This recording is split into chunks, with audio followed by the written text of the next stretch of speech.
안녕하십니까. 오늘은 마태복음 5장 21절에서 26절의 말씀으로 노하지 말라는 제목으로 하나님의 말씀을 나누고자 합니다.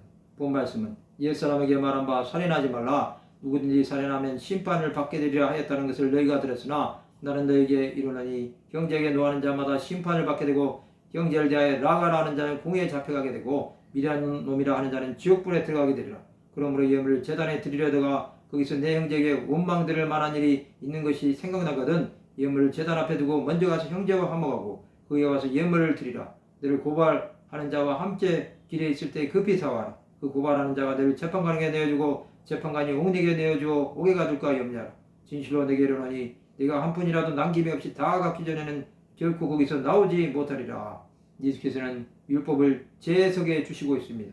그 첫 번째로 살인에 대한 말씀입니다. 율법에서는 살인하면 심판을 받게 된다고 가르치고 있습니다. 그러나 예수께서는 형제에게 노하는 자마다 심판을 받게 되고 형제를 대하여 바보라고 하는 자는 공회에 잡혀가게 된다고 가르치십니다.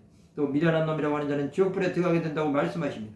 이것은 이웃을 사랑하라는 말씀에 다 들어있는 것입니다.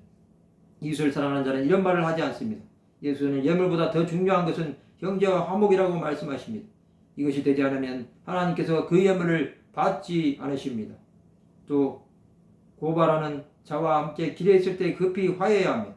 그렇지 않으면 재판관에게 내주고 옥에 갇히게 되는 것입니다. 거기서는 한 푼이라도 남김이 없이 다 갚기 전에는 결코 거기서 나오지 못하게 된다고 말씀하십니다.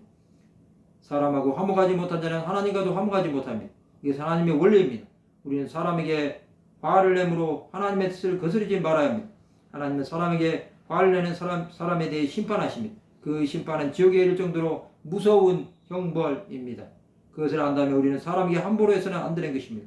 또 화를 내므로 자신의 앞길이 막힐 수도 있습니다. 하나님께서는 화평한 자는 하나님의 아들이라고 말씀하셨습니다. 그러나 하나님의 뜻을 모르고 자기로 사는 사람에게는 하나님의 진노가 임할 뿐입니다. 또 사람과의 관계 속에서 하나님을 의식하며 행동해야 합니다. 특히 믿는 성도들은 자신의 마음대로 행동하여 하나님의 뜻이 무엇인지 모르면 안 되는 것입니다. 하나님의 사람들은 영혼에 대한 긍휼함이 있습니다. 이 마음으로 믿지 않는 사람들을 대해야 합니다. 이것이 하나님의 뜻을 이루는 길입니다. 우리는 하나님의 방법으로 이 땅을 살아가야 합니다.